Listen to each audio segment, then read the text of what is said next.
Hi, it's Jan Diatri. Great things are happening in the 1 Minute Kitchen.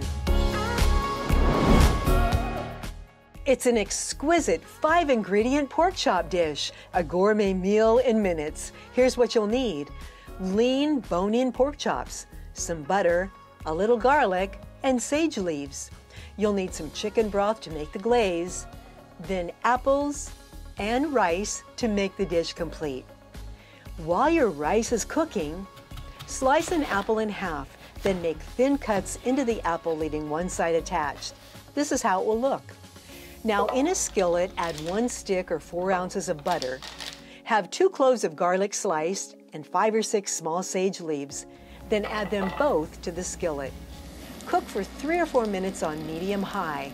Then salt and pepper the pork chops. Push the garlic and sage to the side and add the chops, cooking about 5 minutes on each side. Once you turn the chops over, you can spoon that buttery goodness right over the top and then add the apple halves to the skillet. The pork chops are done when the internal temperature reaches 165 degrees. Remove the chops and the apple, add a little chicken broth to the skillet, and simmer for a rich, full-bodied sauce. Before you know it, dinner is served.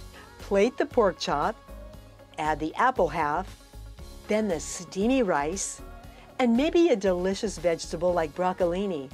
Then drizzle that glaze right over the chop. It is sure to be a favorite dish for dinner tonight. We'll see you next time on the 1 Minute Kitchen. 1 Minute Kitchen proudly presented by these sponsors.